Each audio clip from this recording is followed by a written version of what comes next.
yan ng ushers. At makakaupo na po tayo, makakaupo na tayo.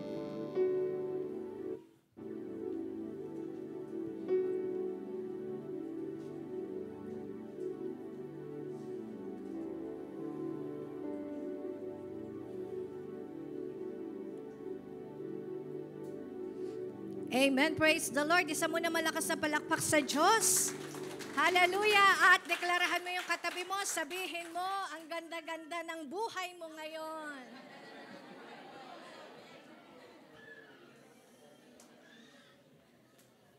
Kala mo, ikaw na yung maganda. Totoo naman yun. Amen. Pero mas maganda yung buhay mo ngayon. Hallelujah. Praise God. So salamat po sa ating worship team at sa lahat po naman nakibahagi sa gawain na ito. And again, sabi mo sa kabila, sa kanan, kaliwa, mabunga ang buhay mo simula ngayon. Actually, simula pa noon. Amen. Ayan, so pinag-uusapan po natin minsan pa sa loob ng buwan ng Setyembre ay fruitfulness. Sino dito may mga naani na? Ayan. So sabi ng verse, sa team po natin, paki-flash natin ang ating team.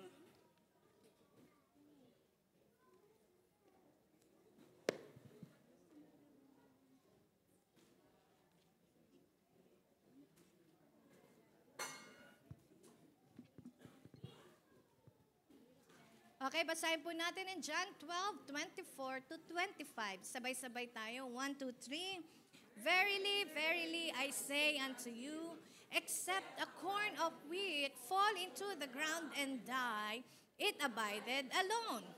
But if it die, it bringeth forth much fruit. At katulad po ng pinag-uusapan, magpapapicture nga po muna ako kasi wala daw silang makuhang magandang picture. Pag hindi ako nakaganyan. Teka lang po, mag-commercial muna tayo. Pa-picture muna tayo. Everybody smile. Hindi, sila picturean mo. Halika. Picturean mo sila. Oh, sige, everybody smile. It's our sila anak. Hindi ako. Ayan. Sawa ka sa video. Okay lang yan. Okay, ready? Ay, praise God. Palakpakan muna natin ating multimedia. Alam niyo po, sa totoo lang, kahit na hindi na tayo pinapayagang mag-live, talagang gumagawa sila ng way. Amen? At they're trying to mag-post ng mga na ito. So isama niyo po sa prayer, ay dahil lang meron tayong inaayos ang church, kaya kasama ka sa panalangin, na talagang dito ay freely na maibahagi ang salita ng Diyos. Amen? Hallelujah. Okay na ba? Sabi mo sa katabi mo, okay na. Parang nahiya din ako doon. Okay, so yung pinag-uusapan po natin, di ba noong nakaraan, sinasabi natin, kaya ang isang puno, malalaman mo kung anong bunga at malalaman mo kung ano ang buto nito. So from the seed, it will grow as a tree and the tree will bear much fruit. Sabi mo sa katabi mo, anong bunga ang inaasahan mo? And kung babalikan po natin yung nakaraan na ating pinag-uusapan, ay merong dalawang klase ng seed. Merong perishable, may imperishable seed. At yung perishable seed, okay, I'll just want you to show yung ating pag-aaralan ngayon is the fruits you bear in Christ Jesus. Ayan. Fruits you bear in Christ Jesus. Ano bang mga bunga ang ibubunga mo sa Panginoon kapag nasa Panginoong Hesukristo ka? Lahat, mayroon palang bunga. Sabi mo sa sarili mo, mayroon pala akong bunga. At dito po sa pag-aaralan natin ay mga fruits that you can bear in Christ Jesus. Makukuha mo lang ang bunga nito kapag na kay Jesus Christ ka. And apart from Jesus, you cannot have these fruits. Excited ba kayo? Ano kaya ito? Langka. Bumili ako nung minsan ng avocado na bulok. Ang ganda-ganda niya sa labas. Pagbukas ko, bulok. Nainitan yata doon sa aming kitchen. Okay, tingnan po natin ang John 15, 1-4. Basahin lang uli natin yung ating verses kanina. Sige po, 1, 2, 3. Ang sa'yo magbabasa? Lahat tayo, sabay-sabay. Jesus returned to Jerusalem for one of the Jewish religious holidays. Okay, wait lang daw po.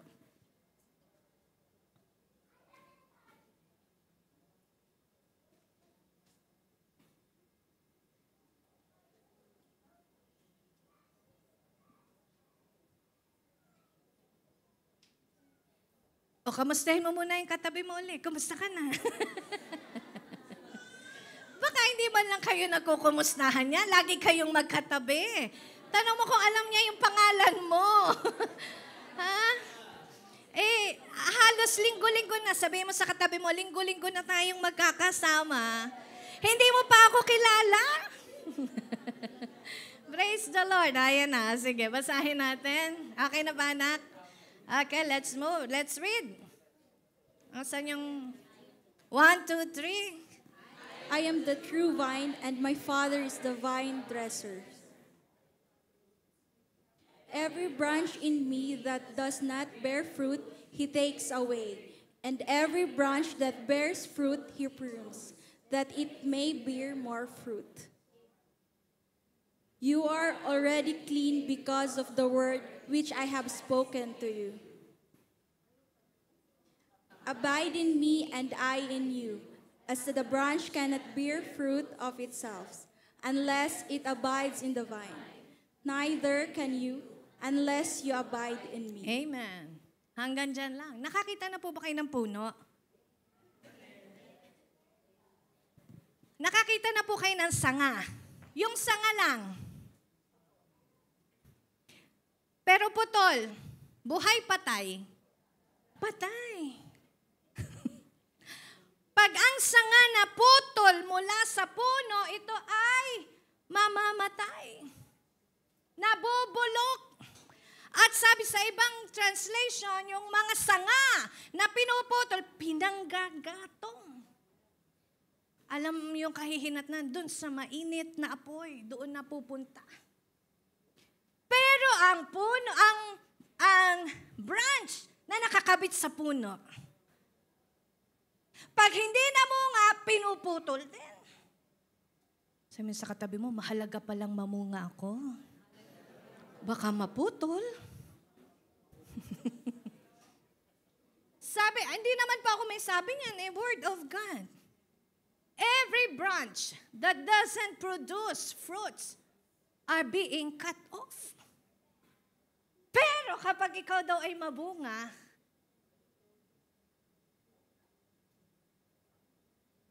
anak, lagay mo muna sa NIV. NIV. Ayan, dyan na lang. Ipakibalik mo lang sa verse 2. Ayan. He cuts off every branch in me that bears no fruit. While, ito masarap. Okay? Meditate natin yung word. Every branch that does bear fruit, ay ano? He prunes. Para ikaw ay maging,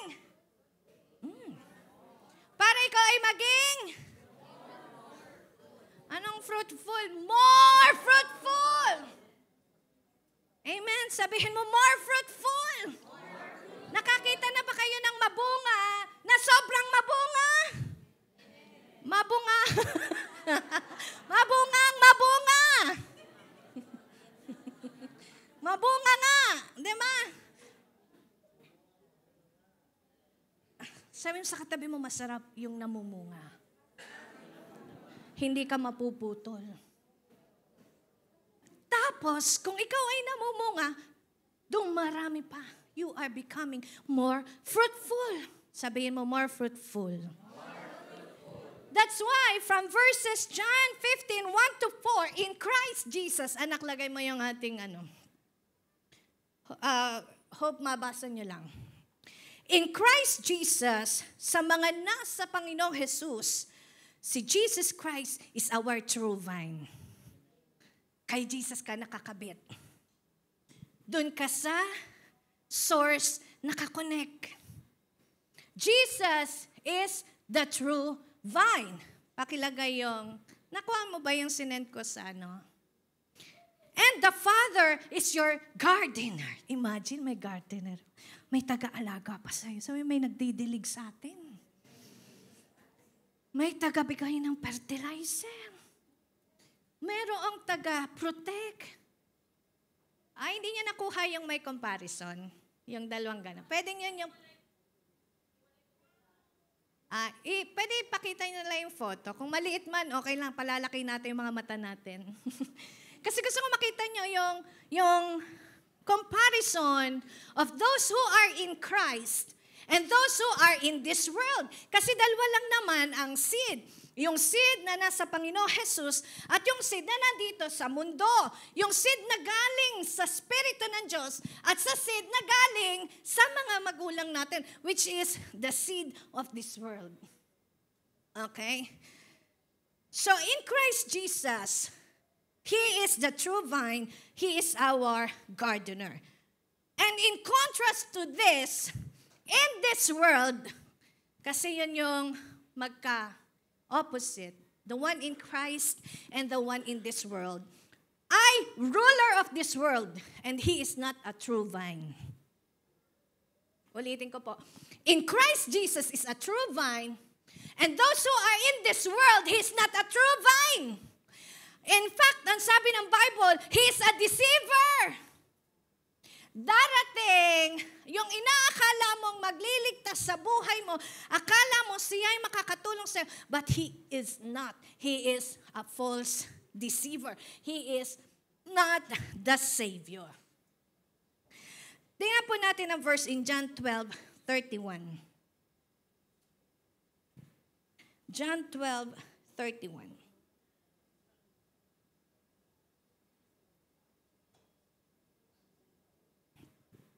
Now is the judgment of this world.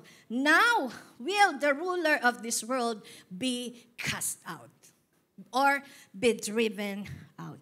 Meaning, kay Jesus, Jesus is a true vine. Dito, ayan, thank you anak. Ayun naman pala eh. Di ba madali? Lakihan niyo lang yung mga mata nyo. Meron kaming kaibigan na ano siya sa immigration na check. Sabi niya, open wide. Sabi niya, Sa akin ng immigration, open wide. Sabi pala, mata pala yung, kasi singkit na singkit siya. Ina-scan ba kayo lahat dito? Pina-open wide din kayo yung mga singkit. No? Si Pastora Lily, sabi sa kanya, open your eyes please. Sabi niya, hala, paano ko ba ibubukas-bukas na yung mata ko? Kung kilala niyo si Pastora Lily. Parang si Rona lang yung mata na yan. Open wide. So in Christ, in this world, is a ruler of this world. He's not a true vine. In Christ Jesus, we live in what the Word says. We live in what the Bible says. But those in this world, who are in the world, they live in what the world says. Sana sa Panginoong Jesus, kung ano sinasabi ni Jesus, doon ka nabubuhay. Pero pag ikaw nasa mundo, ang ipinamumuhay mo, sinasabi ng mundo. Sabi ng kapatid ko, sorry Dana. Mga ate, mas maputi na yung kilikili ni Mark sa akin. Sabi ko, bakit bagay yung kilikili nga naman, hindi naman naaarawan na itim ano? Sabi ko, baka nasobrahan ka nung nilalagay mo sa kilikili na sunog. Kasi, bakit kilikili ba yung laging nakikita? Nakataas? Wala naman nakakakita ng kilikili mo, ikaw lang pag kinukuskus mo, di ba? Umamin ka, pinakikita mo ba yung kilikili? Pero bakit pinapuputi pag maiitim ang kilikili? Standard ng mundo. Iba naman yung madumi sa maitim.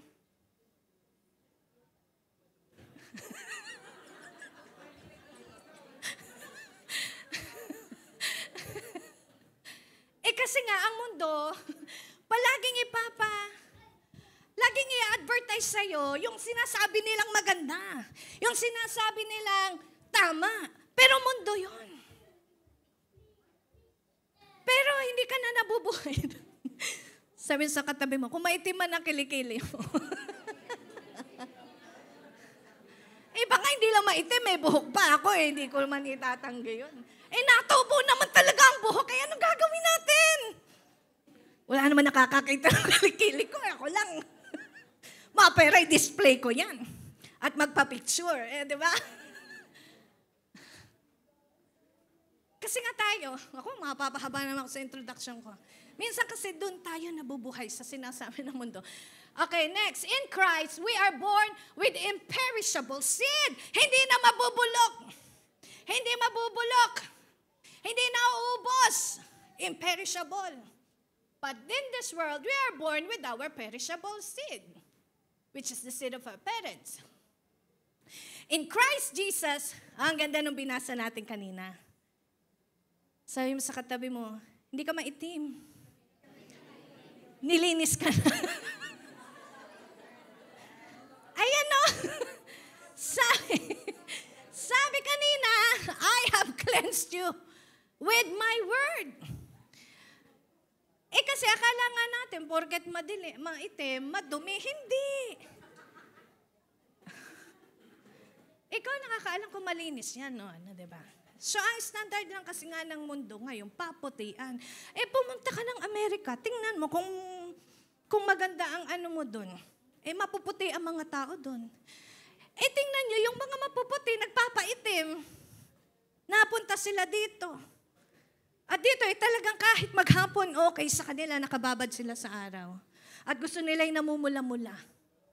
Kasi nga, standard yan ng mundo. Wala naman sinabi sa Bible na ang maliligtas lang yung maputi. Sabi, nasunog ka na, naiwan ka ng Diyos. Hindi totoo yun! Hindi sinabi ng Bible yun. Yung sabing kulay mo, sabi di ka nabaliktad agad, nasunog ka. Iba yung sunog na kahantungan natin. Pag hindi tayo nanampalataya sa Panginoong Jesus, doon talaga. Hindi ka lang masusunog habang buhay yan. Okay. In Christ Jesus, we are cleansed by the Word. Pero sa mundo, ang pinaniniwalaan ng mundo, good works can save. Pero hindi ho good works. Good works. Alam niyo po, bakit ba hindi pwedeng magligtas ang good works? Ang good works can be performed even by the evil. As a deception. As a deception. Kunwari, mabuti yung ginagawa. Pero ang kanyang kalooban, iba ang motibo. Outside, it is good works. So, hindi ho yan ang makakapagligtas sa atin. We can be cleansed. We are cleansed by the Word of God. In Christ, we gladly obeying the Lord. Yung maligaya kang sumusunod sa kanyang salita. Pero sa mundo, you are hostile to God. Very opposite ka. Palagi mong, alam mo yun, palagi kang may opposite sa salita ng Diyos. Opposite ang kanilang opinion. And in Christ, life that continuously lives eternally. Yung pag na kay Jesus, yung buhay mo, continuous na yan, hanggang eternal. Sabi mo sa katabi mo, kay Jesus, habang buhay na yan.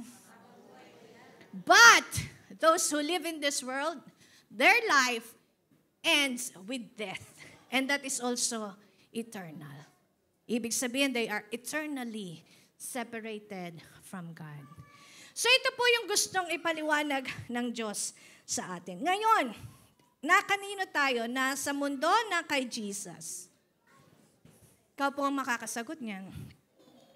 Are we in Christ or are we in this world? Are we in Jesus or are we in what the world says? Do we believe in the Word of God or until now, we are still believing in what the world says? Ang sabi sa'yo ng mundo, ano yun? mag-shampoo ka ng keratin, ano ba yan? Binili ko na lahat ng shampoo. Lalong nangulot yung buhok ko. Ang maganda lang, buti na lang, hindi naglalagas. Hindi naglalagas. Kasi ngayon na may papaliwanag ng mundo sa'yo eh. Nabili mo na lahat, naigamit mo na lahat. Wala pa rin nabago. Amen. Kaya sabihin mo sa katabi mo, kay Lord ka na lang makinig. Bakit kay Lord ba gaganda yung buhok ko?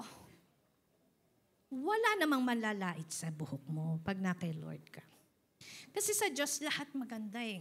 Sabihin mo sa katabi mo, kay Lord maganda ka.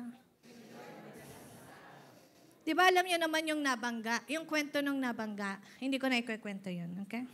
So ngayon, ano ba yung mga fruits na pwede mong i-bear kapag na kay Jesus? I will not discuss what are the fruits in this world. Not much. But I will tell you what are the fruits that you can bear when you are in Christ Jesus. Number 1, you bear fruits naturally.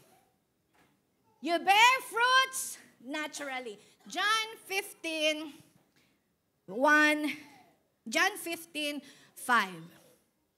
Okay, basahin natin 1, 2, 3. Yes, I am the vine, you are the branches. Whoever lives in me and I in him shall produce a large crop of fruit. Far apart from me, you can't do a thing. Ayan. When you are in Christ, you bear fruit naturally. But if you are in this world, you bear fruit unnaturally. Unnaturally, ano yung pagkakaiba nila? In Christ, when you are bearing fruits, yung prutas mo natural na lumalabas. Sabi mo sa katabi mo, yung prutas mo, natural yan. Di yan pinipilit. Nakatikim na ba kayo ng prutas na hinog sa pilit? Ay, tama ba? Tama yung term ko, no? Yung kinalboro, hindi daw masarap, pero binibili. Binibenta pa nga natin. Yun po, hilaw pa, pinuti na. Kaya nga ang ginagawa, hindi pa siya hinog, pinick up na siya, nilagay siya sa kaing, at nilagyan ng pangpahinog. Pero pagka ang mangga ay sa puno na hinog, ang tawag doon, it bear fruits naturally. Kumbaga, kasi yung pinahinog mo pa, naging na lang, katulad na lang siya nung punong nakasabit doon na nahinog. Okay. If you remain in me, ang sabi ng Bible, you will bear much fruit. So ano sikreto? You remain in Christ and you will bear fruit. Sabi mo sa katabi mo, remain in Christ.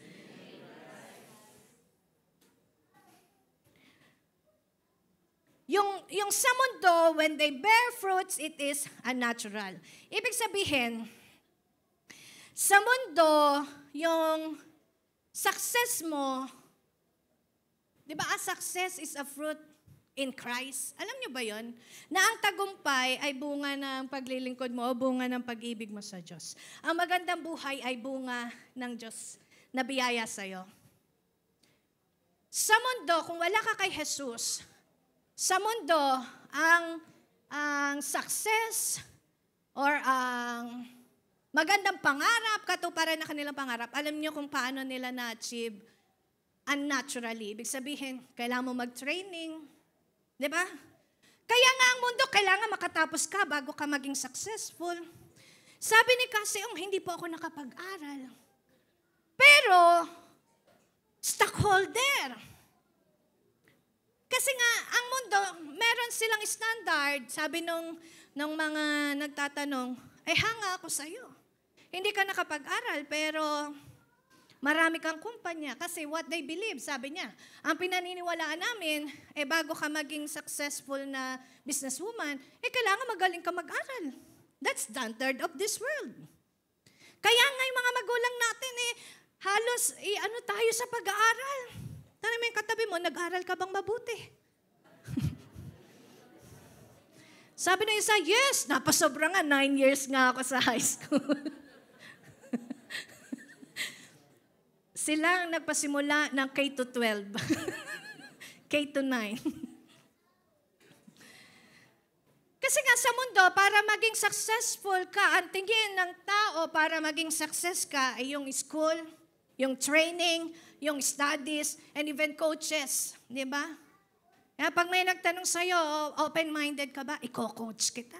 Matutulungan kita paano ka maging successful sa business. At the end, kala mo tinutulungan ka talaga. That's unnatural. Iba pala ang motibo. Why? It's in this world. That is the standard of this world. Hindi kanila talaga gustong umangat. Maaari, hindi lahat Maaaring gusto niya lang siya yung kumita sa pamamagitan ng pagpupush sa'yo. Hindi ko nila lahat. But that is the standard of this world. I want to explain. Pero sa Diyos, sabi mo sa katabi mo, in Christ Jesus, natural ang pag-success mo. Natural ang tagumpay mo. Natural ang promotion mo kasi yun ka. May na-promote na ba dito?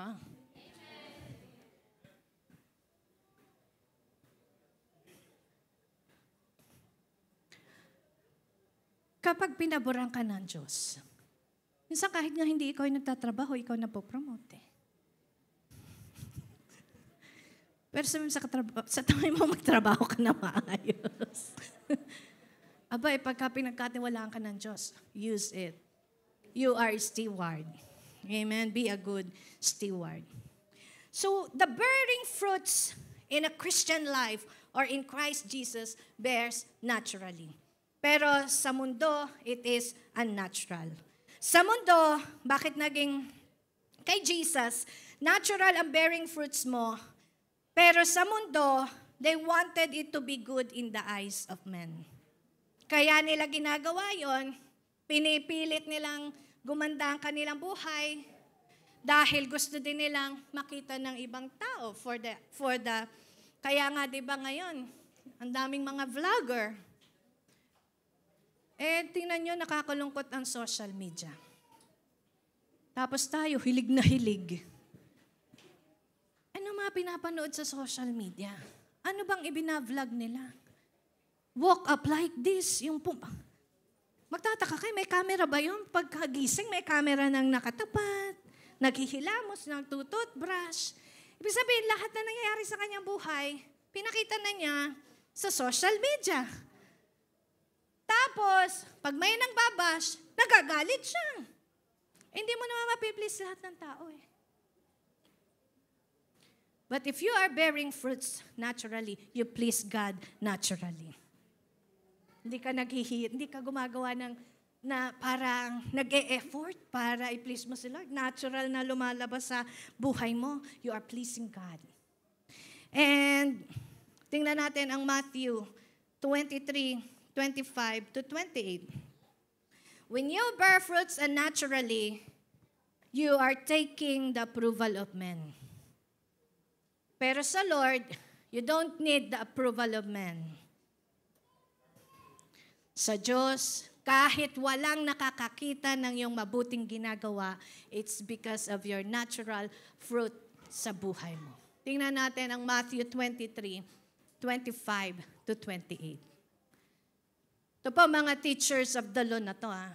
Pero nirebuke sila ni Jesus. Sabi ng Panginoong Jesus, "Woe to you Pharisees and you religious leaders, you're hypocrites. You are so careful to polish the outside of the cup. Panay ang pakinis natin. But the inside is foul." Ano ba yung foul? Mabaho with extortion and greed. Blind Pharisees, first, cleanse the inside of the cup, and then the whole cup will be clean. Woe to you, Pharisees and you religious leaders! You are like a beautiful mausoleum full of dead men's bones and of foulness and corruption. You try to look like saintly men, but underneath those pious robes of yours are hearts besmirched with every sort of hypocrisy and sin. Sa ibang translation, ang sabi po dyan, katulad ka ng isang wash tomb. Ang ganda mo sa labas. Sino nakapunta sa sementeryo? Natambay tayo doon. Tapos nakain tayo sa iba-ibabaw ng mga nicho. At bago yon, mag-November 1, nililinis yon, pinipinturahan, pinagaganda. Yung iba pong mga patay, ang gaganda na kanila mausoleo. Kaya yung mga squatters sa tabi-tabi, nakikitulog doon. Abay, mas blessed pa yung patay. Ang ganda, may gate pa yon, may susi pa yon. Ano na nakawin doon? Meron daw kasing nakabaon na mga ginto. Ngipin na gold. Sabi ng salita ng Diyos, you look beautiful on the outside, but the inside are full of dead men's bones and everything unclean. Kita niyo po, sa Diyos, hindi tinitingnan ng Diyos yung kagandahan nating panlabas. Kasi nga, marami mga hypocrites, maganda nga yung panlabas, pero bulok ang kalooban. Parang sa nicho, pag binuksan mo ang nicho, bulok na buto, or maamoy na sangsang, masangsang na amoy ang makikita natin. But praise and glory to God. Those who are in Christ, yung beauty mo natural. Sabi mo sa katabi mo, natural pala yan.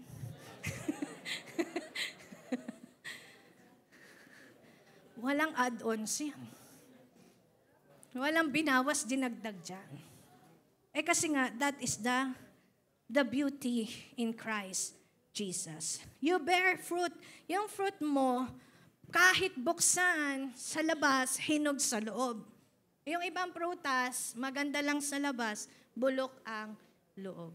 Matthew 7 verse 15 to 20. Kung mapapakita niyo po yung ganon din, anak, yung dalawang magkatabi, kasi kaya ko siya sinend na picture. Yan. Okay. Matthew 7, 15 to 20.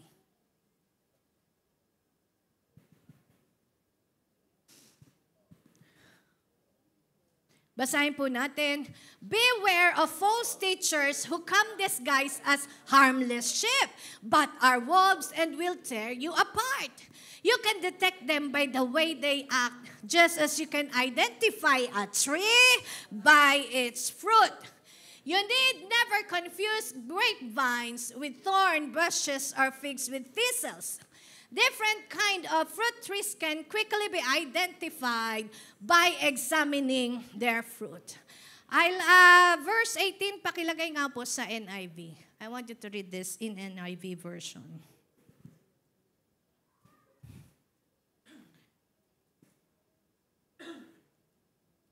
Ayan, basahin natin. 1, 2, 3.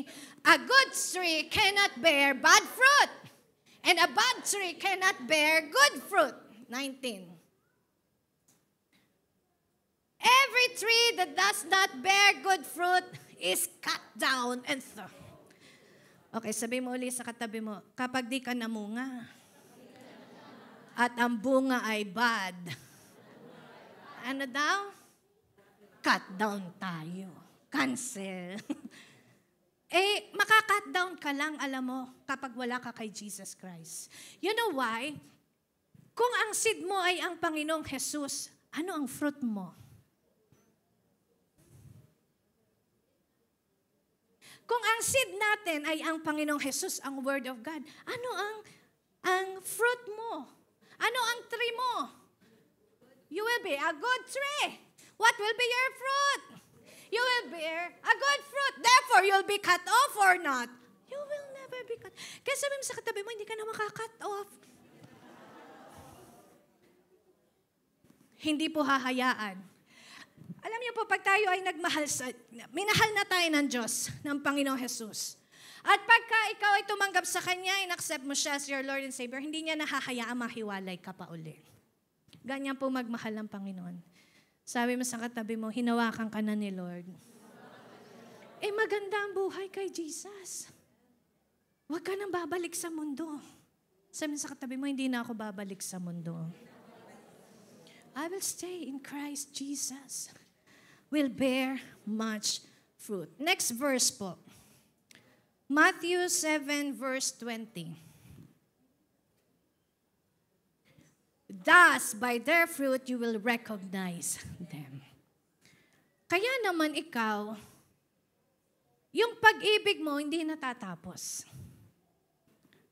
Kasi yung pag-ibig yan ay bunga ng pag-ibig, ng buto ng Panginoong Hesukristo.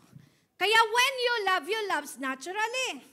When you forgives naturally. Hindi ka na pinipilit para magpatawad.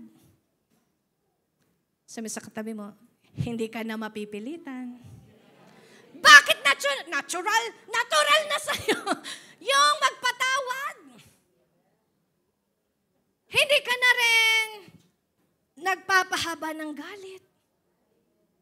Ang galit mo, maigsi na lang. Kasi actually, hindi natural na sa'yo magalit. Ang natural sa'yo, magmahal. Sabi sa katabi mo, I love you with the love of the Lord. Kahit ginagawan ako ng masama, I love you with the love of the Lord. Kahit paulit-ulit, I love you with the love of the Lord. Ay, bakit ba si Jesus? Sabi niya, pag sinampal ka sa kanan, harap mo yung kaliwa. Sinong gumagawa dito nun?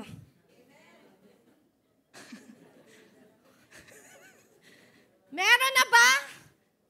Siniraan ka nga sa Facebook, ay nag-post ka rin. Pero hindi ikaw yung sinasabi niya. Pero pinatatamaan mo siya, word of God. Bakit? Hindi mo dapat ipatama sa kanya, word of God. The word of God is for you.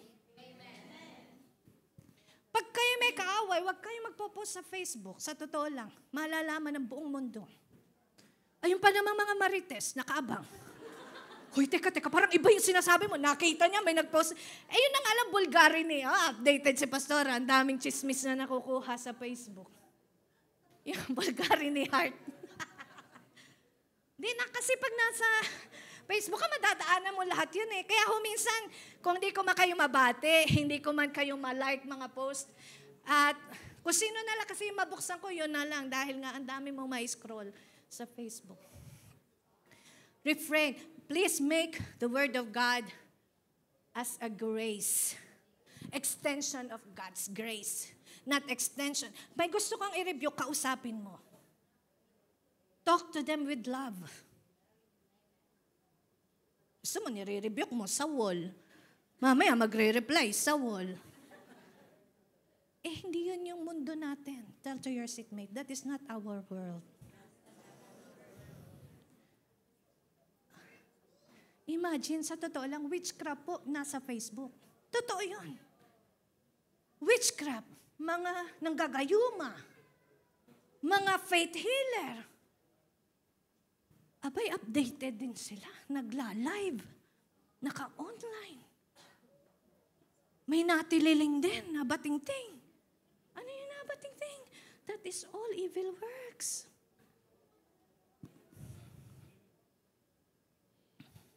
Sabi mo sa katabi mo, that is not our fruit.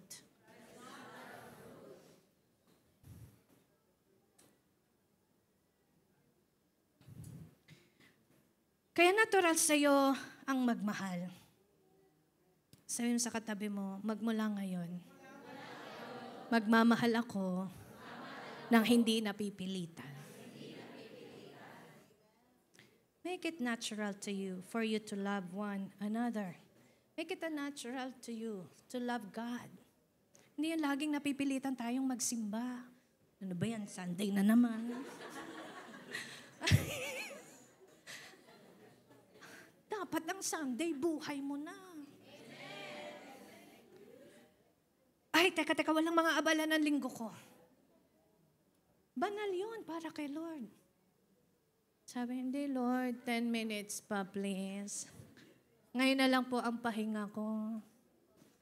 Sabi ng Bible, better is one day in the house of the Lord than 1,000 days in the house of the wicked.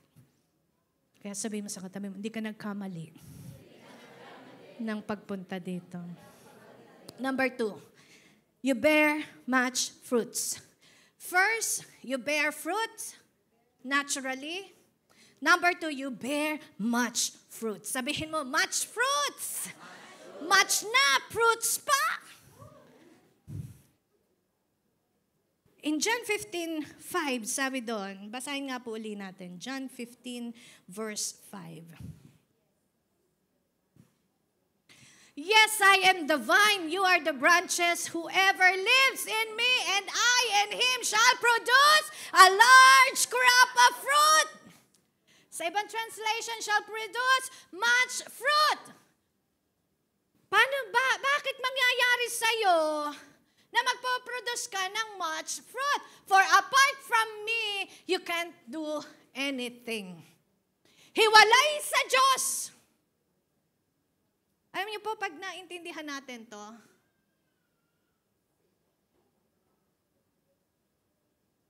NIV nga anak. Pag naunawaan po natin, kaya masarap mag-aral ng Word of God. Hindi mo naman kailangang maging magaling eh. Ang Diyos magpapagaling sa'yo. Ang Diyos magbibigay ng wisdom sa'yo. Ang gusto lang ng Lord, yung desire mo. Sabi ng Panginoon, ang Jesus ang nagsasalita, I am the vine, you are the branches. If a man remains in me and I in him. Imagine, if you remain in God, automatic ang Diyos nagre-remain sa'yo. Hindi pwedeng tayo lang palagi nasa Panginoon. Siya din, gusto niya nasa sa atin. Kaya sabihin mo sa katabi mo, gusto ni Lord nakatira sa'yo. Gusto niya nandito siya sa puso natin. Ano daw mangyayari sa kanya? If a man remains in me and I in him, he will bear much fruit. Why? Apart from me, you can do nothing. Minsan, ang dami na nating isipin, inuuna pa natin magkonsulta sa doktor. Magkonsulta sa politiko. Sabi nung isa, ipatulpo mo na yan. Bakit? Kahit ano pong solusyon ang gawin mo na pang mundo, ang sabi ni Jesus, maaaring masolusyonan yan. But it is temporary. Pero kay Lord, apart from me, you can do nothing. Pero ang sinasabi dito, when you remain in Him, what will happen? So if apart from Jesus, you can do nothing, what will happen if you remain with Him? You can do nothing pa din. Tama ba? Uulitin ko po. Ang sabi ng Bible, apart from me, you can do nothing. So if you remain in Him, what you can do? All things, anything, everything. Nakukuha po ba niyo? Ako lang ba ang ginaganahan? Sabi nila, ang lakas daw ng boses ko. Okay na yun. Gusto niyo ba pabulong? Gusto niyo ba pabulong? Ulitin natin. Ang sabi ng Panginoong Jesus, apart from Jesus, we can do nothing. But with Him, hallelujah, you can do everything. All things are possible with Christ. In Christ, I can do all things. Philippians 4:13. Ay, ano pa hahanapin mo? Ba't ka mag-i-stay sa mundo? Philippians 4:13.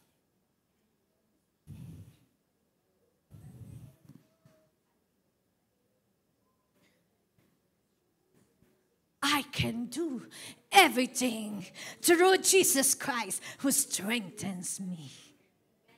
Kaya hindi ka po i-mislead ng Bible eh. Hindi ka niya i-misdirect. Posible ba yun, Lord? Bible lang may sabi eh. Anong hinihintay ng Diyos sa'yo? Manampalataya ka, magtiwala ka. Mag-believe ka. Puro ka question. Totoo ba yun? Mangyayari kaya yun? Sabi mo sa katabi mo, tama na ang tanong. Start believing. Start believing. Start trusting the Word. Sino dito na pangakuan? Till death do us part. Buhay pa, pinatay na. Nawala na. Sabi nung nasa na yung nangapit bahay? Sumakabay.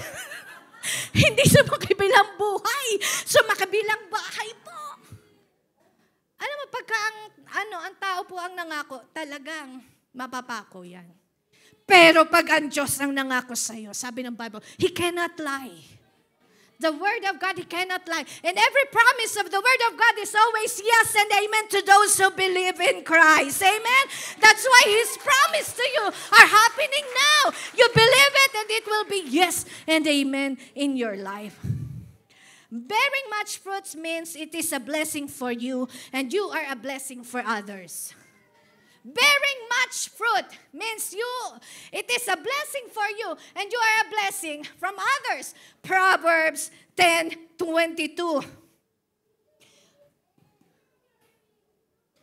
Basahin natin 1, 2, 3. The Lord's blessing is greatest wealth. NIV, anak. Maganda NIV. Nalilito siguro sila sa akin. Kasi pag NIV nilagay nila, sasabihin ko, TLB. Pag TLB, NIV.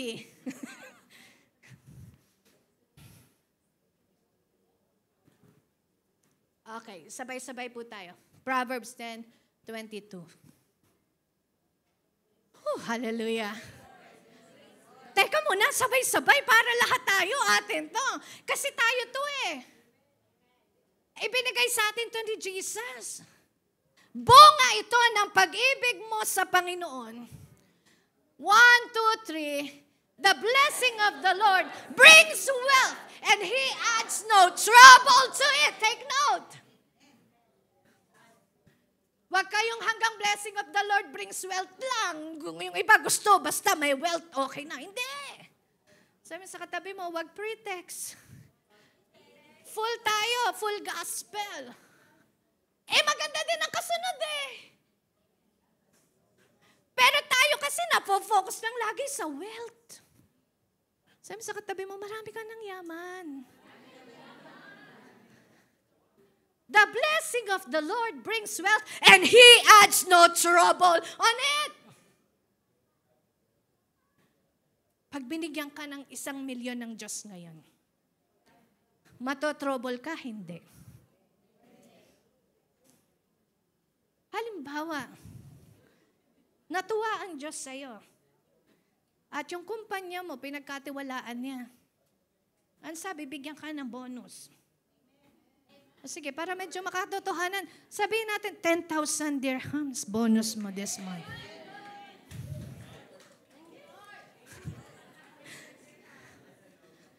Teka muna, tatanungin ko kayo. Whether the 10,000 dirhams brings wealth to you and added trouble, tumanggap ako ng 10,000. Ano kayang gagawin ko ito? Pambabayad ko ba ito ng utang? Ipapadala ko pa sa Pilipinas? Bibili ba akong motor? Lipat ba ako ng bahay? Ang dami mo nang iniisip. Nagka 10,000 ka lang. Sabi mo, saan ko kaya ito tatabi? Pagka sa bangko, baka kainin ng bangko. Pag sa wallet ko, baka kunin ng kapitbahay ko. Whether it brings you trouble, then that is not a blessing from the Lord. The blessing of God brings wealth and added no sorrow. Kahit 500 dirhams lang yung bonus mo, maligaya kang tinanggap yan, nakapag-bless ka pa ng others. That's blessing of the Lord that makes you rich.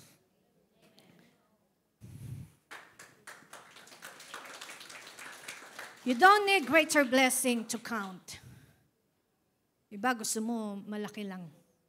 But you don't know how to handle, it brings trouble on you, then that is not riches. That's not wealth. Di mo nga alam, sabi mo, magtatights ba ako? Hindi, wag na lang, Lord. At doon pa lang, bagsak na. Kasi hindi mo dapat, sabi ni Mavi kanina, di ba, yung tithes, hindi ho tanim ang tithes. Pero sabi na Lord sa akin last week, di ba sinabi ko yan? Sabi niya sa akin, you repeat it again. Ano po yan? Ang seed nila doon is their faith. Because you trusted the Lord. Hindi tanim, di ba nagtatanim ka ng blessing, gusto mo bumalik, pag nagbigay ka ng tithes, hindi pera ang babalik sa'yo kasi nga, hindi ho siya seed. Anong itinatanim mo with your tithes? Yung faith. Ang tawag doon, seed faith. Because you are able to trust the Lord with all your crops.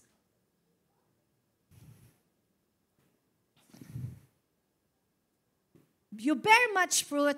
Sa mundo, you bear less fruit. Instead na maging blessing sa'yo, it burdens you.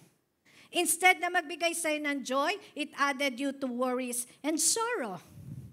Since ito'y kakaunti, lalo kang naguluhan. Paano mo yun hahatiin? Yung sweldo mo, pag nare-receive mo, is it a wealth for you? Or is it a blessing to you? Or sorrow? Sino dito pag tumanggap ng sweldo, grabe yung pasalamat mo sa Diyos? You recognize God in everything that you are receiving. In fact, galing po sa Lord lahat. Kalakasan natin galing sa Diyos. Yung araw-araw na pagising mo, galing sa Panginoon. Tapos humihingi ka pa ng additional na blessing. Mapagkakatiwalaan tayo ng Lord kapag nakita niya yung heart mo. Ay kayang pagkatiwalaan ng mas malaki. Sabi mo sa katabi mo, blessed ka na forever. When you bear much fruit, it gives satisfaction and pure joy. You are secured and assured that all your needs are provided. Yung bearing much fruit means everything are provided to you ng Panginoon. Everything are supplied. 2 Peter 1:3. Ang sabi ng Bible, for you to live a godly life, it is not a religious life. 2 Peter 1:3, for you know Him better. He will give you through His great power everything you need for living a truly good life. Ulitin niyo nga po. 2 Peter 1:3, 1, 2, 3. For as you know Him better, He will give you through His great power everything you need for living a truly good life. He even shared His own. Ay, napakasarap nito. Parang nalulungkot na kayo. Ano niyo po, ang sarap nito. Everything you need for living a truly good life, binigay na sa'yo ng Diyos. Sabi mo sa katabi mo, hindi ka manghihingi. Much means more, excess, abundance, overflow, and prosperous. Sino dito gusto taon-taon lang siya prosperous? Sabi mo, Merry Christmas and a prosperous New Year. Sa bagong taon lang, January 1. Di ba pwede everyday prosperous ka? Kaya pagbabati po kayo, Merry Christmas and a prosperous everyday. How about change your language? Death and life are in the power of your tongue. Kailangan mabago ang confession natin. Okay, abundance, don't get me wrong of abundance. It is not the counting of money or property that we have here on earth. Sa mundo, ang standard ng mundo ng abundance, maraming sasakyan, marami kang mansyon, marami kang farm, marami kang business. That's the standard of this world. Pero kay Lord, kahit wala kang business, wala ka namang utang, you're abundant. Kay Lord, kahit wala kang Ferrari, meron ka namang Ferrero at Pepero. Pag sinabing much or abundance, you don't lack anything. Sabi mo sa katabi mo, you will lack nothing. Minsan, makita mo man, wala ka nga pera, pero may pagkain ka. Sabi mo, may babayad po ba sa jeep yung pagkain? Benta mo. Mamaya may manlilibre sa'yo sa jeep. Sumakay ka lang. See, the Lord is always giving what you have according to your needs. And there is always option in your life. Ano pa? Much bear fruit, meaning you will not beg for anything. Uulitin ko po. When you bear much fruit, hindi mo kailangang malimos. You will not beg for anything. Psalm 37 verse 25. Bakit it is always supplied to you every day? Psalm 37 verse 25.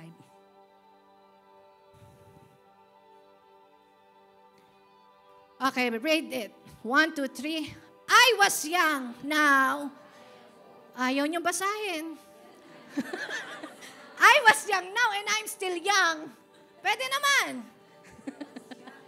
I was young and now I am old. Yet I have never seen the righteous forsaken or their children begging for bread. This will happen to those who are in Christ. Hindi manghihingi. Hindi kayo mamamalimos ng kahit na anong tinapay. Mga anak nyo hindi mawawalan. Sabihin natin, much fruit.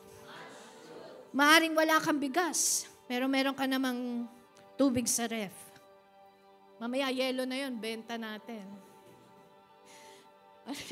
Water turn into ice. O, diba?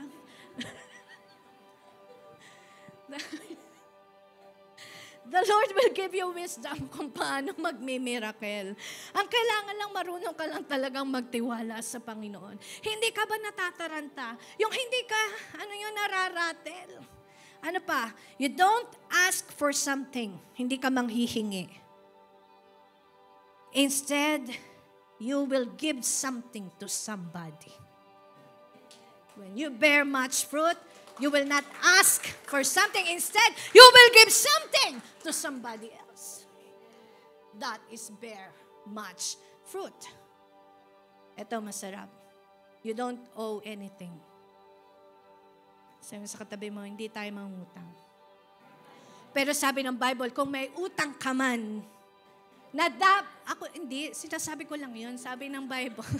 Kung may utang ka man daw, na dapat ay hindi mo bayaran, walang iba kundi pag-ibig. Sabi mo sa katabi mo, love. Romans 8, verse 6. Romans 8, verse 6. The mind of sinful man is death, but the mind of controlled by the Spirit is life and peace. Next verse. Hanggang 10. The sinful mind is hostile to God. It does not submit to God's law, nor can it do so. Verse 8. Those controlled by the sinful nature cannot please God. Verse 9. You, however, are controlled not by the sinful nature, but by of God lives in you. And if anyone does not have the Spirit of Christ, he does not belong to Christ. Next verse. If Christ is in you, your body is dead because of sin, yet your spirit is alive because of righteousness. Okay. Parang hindi po yan. 13 verse 8. Sorry. Romans 13 verse 8.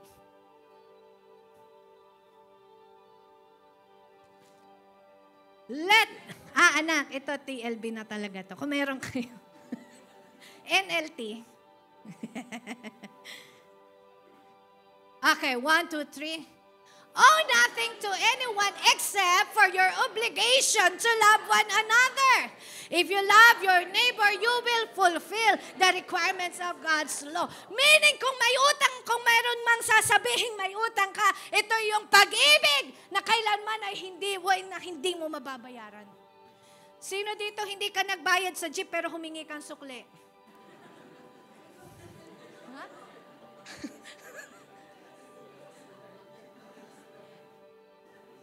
Hindi ka nagbabayad pero humihingi ka ng sukli. Alam niyo si Jesus, isa lang ang sukling hinihingi niya sa'yo. Pag-ibig. Suklian mo yung pag-ibig niya. Bakit? Nagbayad ba si Jesus ng pag-ibig sa akin? Yes. He gave His life.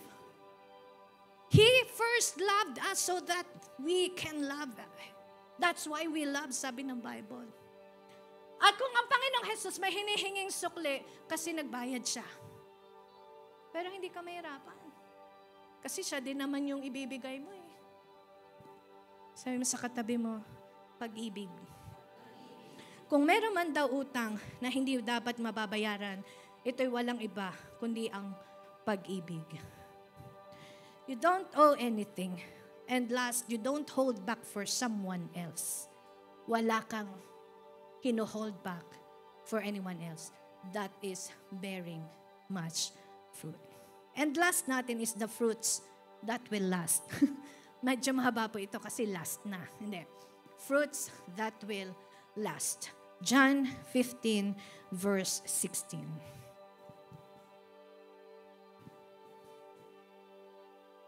John 15 verse 16. The first is the bear fruit, the natural fruit. Second is the bear much fruit. And the third fruit is the fruit that will last. Nakakita na ba kayo ng bungang hindi nabubulok dito lang sa Panginoong Hesukristo? John 15 verse 6. You didn't choose me, I chose you. I appointed you to go and produce, sabi dito, lovely fruits always. So that no matter what you ask for from the Father using my name, He will give. Sabi mo sa katabi mo, the fruit will last. Ibig pong sabihin ng fruits that will last ay yung magagandang bagay na ginagawa ng Diyos sa buhay mo, long-lasting. Alam niyo why? Lagi mong naaalala eh. You always remember the good things that the Lord has done in your life. That fruit is long-lasting. Kahit matanda ka na nga, siguro naaalala mo pa rin yung kabutihan ng Diyos sa buhay mo. Tanay mo katabi mo, matanda ka na ba? Naaalala mo ba lahat yun? Even, ano pa yung fruit na that will last? Kahit may challenges, kahit may trouble, it is a victory in your life. Hindi ka nakakakita ng pagkatalo. Hindi ka nakakakita ng pagkalugi. Everything is happening for your good. It always result para sa kapakanan mo. That is fruit that lasts. Yung fruit that will not last, you receive blessing, pero nagbibigay lang sa'yo ng happiness for a short time. It is what we call temporary success. But the fruit that will last, nagsimula ka sa Panginoong Jesus na matagumpay, matatapos kang matagumpay. Nagsimula ka sa Panginoong Jesus pinagpala, matatapos kang pinagpala. Hindi lang habang matatapos, habang lumalakad ka, pinagpapala ka ng Diyos. That is the fruit that will last. Cannot be taken, na hindi kayang ibigay ng mundo. Only in Christ Jesus. Psalm chapter 1, verse 3. Tayo pong lahat ay magstayo.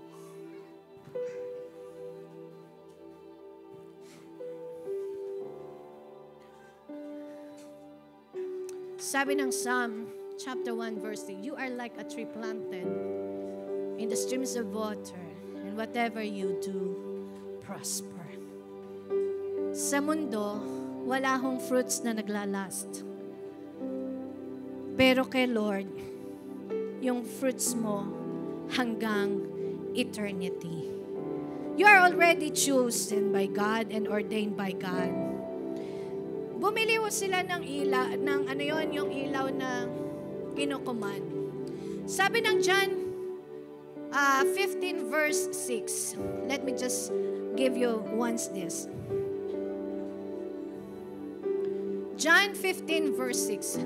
If anyone does not abide in me, he is cast out and as a branch and is withered, they gather them and throw them into the fire. 7. If you abide in me, ang sabi po ng NIV, if you remain in me and I remain in you, ask whatever you wish. Ulitin po natin. Sabay-sabay tayo, 1, 2, 3. If you remain in me and my words remain in you, ask whatever you wish. Ipagdadamot pa ni Lord, hindi. It will be given unto you. This is the word of the Lord. Ask. Pero gusto kong i-clarify, yung ask na ito ay hindi ho yung humihingi. Sa translation ng original Greek word, this ask means Demand it. Declare it. Say it. And it will be given unto you. Meaning, i-confess mo. Sabihin mo na ito'y para sa'yo dahil yan ang kalooban ng Diyos sa'yo. Whatever you wish. Wish yan, ha? Say it, demand it. Sabi nila, why? You are already programmed by God with abundance. In Christ, hindi ka na manghihingi. Hindi ka maghihirap. You are already programmed, ordained by God to bear much fruit and fruit that will last. Pag tayo naghihirap, huwag kang umiyak. Sabi ng Bible, say it! Nawalan ka ng trabaho, huwag kang umiyak. Say it! This is my opportunity for my promotion. Another door for my success. I open it in the name of Jesus. Say it, practice it. Doon madedevelop ang faith mo.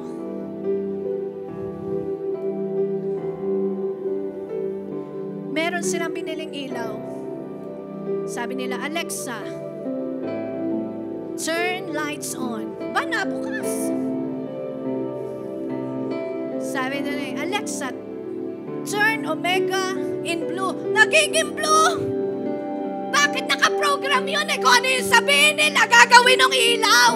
Sa atin, kung ano ang prinogram ng Diyos sa'yo, sabihin mo lang, mangyayari sa'yo yan. Nakaprograma ng Diyos sa'yo yan.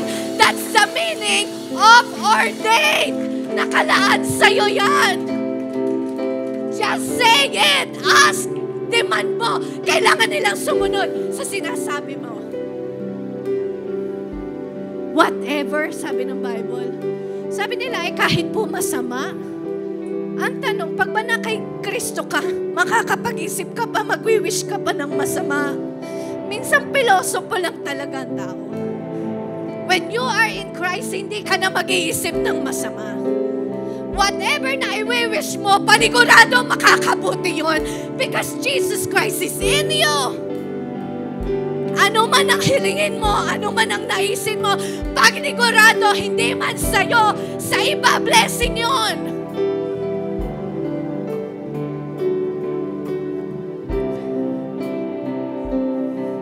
When God ordained it for you, no one can stop it.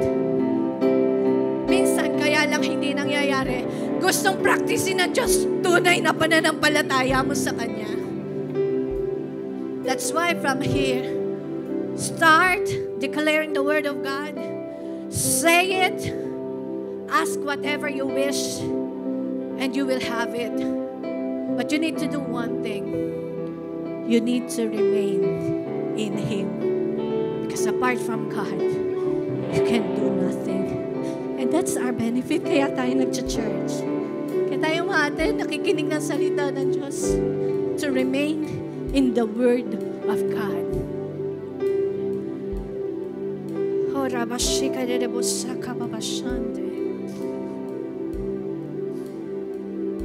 You remain in the Word of God. I-increase mo yung prayer life mo. Oo, nagpapasalamat tayo sa mga intercessor. But you know, you need to learn also to pray. Dahil doon mangyayari ang pag-increase ng pananampalataya mo. Ang sabi ng Psalm 1 verse 3, you will be fruitful in every season. Tag-araw, tag-ulan, tag-bagyo, tag-crisis sa mundo, you are fruitful and your fruit will last. Magtagguto, magtagtuyot, you are flourishing in the land. Hallelujah. And you're not just flourishing, but you are bearing much fruit, a life of beauty and glory. That's what you have if you remain in Christ. Awitin natin to sa Panginoon. Make it a prayer.